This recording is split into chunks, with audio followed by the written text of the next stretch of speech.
જૂનાગઢ માળિયાહાટી તાલુકાના ગડુ ગામે લૂંટનો ગંભીર બનાવ બન્યો છે। માળિયાહાટીના ગડુ ગામે વહેલી સવારે 4 જેટલા અજાણ્યા શખ્સોએ એક સિનિયર સિટીઝનના ઘરને નિશાન બનાવ્યું હતું।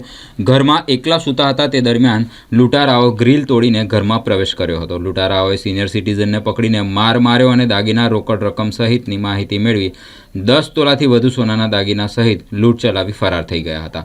સિનિયર સિટીઝન દ્વારા બનાવની જાણ પોલીસને કરાતા ચોરવાડ પોલીસ તાત્કાલિક ઘટના સ્થળે પહોંચી હતી અને બનાવની ગંભીરતાને ધ્યાને લઈ પોલીસની અલગ અલગ ટીમોએ આસપાસના વિસ્તારોમાં તપાસ અને લૂંટારાઓની શોધખોળની ધમધમાટ હાથ ધરવામાં આવી છે।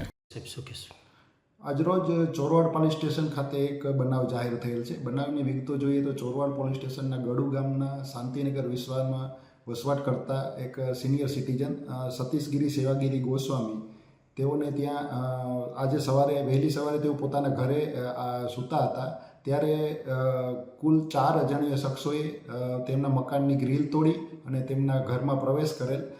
અવાજ આવતા સતીશગીરી જાગી જતા આ 4 અજાણ્યા શખ્સો પૈકી 3 લોકોએ સતીશગીરીને પકડી અને સતીશગીરીને મારી ધમકી આપી અને તેઓના ઘરમાં દાગીના અને રોકડ રકમ ક્યાં છે તેની વિગતો પૂછી અને તેમના ઘરમાંથી આશરે 10 તોલા જેટલાથી વધારેનું સોનું તેમજ અગત્યના દસ્તાવેજોની લૂંટ કરી અને આ વ્યક્તિને મારી ત્યાંથી ચાલ્યા ગયેલ હતા। ત્યારબાદ આ સતીશગીરીએ તાત્કાલિક અસરથી સ્થાનિક પોલીસને આ બનાવ અંગે જાણ કરતાં તાત્કાલિક અસરથી પીઆઈ શ્રી કાતરિયા તેમજ પીએસઆઈ શ્રી વાળા તેમજ સમગ્ર ટીમ સ્થળ ઉપર પહોંચી ગયેલ તેમજ માનનીય એસપી સાહેબની સૂચના મુજબ તાત્કાલિક અસરથી બનાવની ગંભીરતાને ધ્યાને લઈ અને જુદી જુદી ટીમોની રચના કરવામાં આવેલ હતી। તાત્કાલિક અસરથી બનાવની ગંભીરતાને ધ્યાને લઈ ડોગ સ્ક્વોડ એફએસએલ ટીમ અને ફિંગરપ્રિન્ટ નિષ્ણાતને પણ બોલાવી લેવામાં આવેલ હતા। હાલ આ બનાવની તપાસ પીઆઈ શ્રી કાતરિયા કરી રહેલ છે।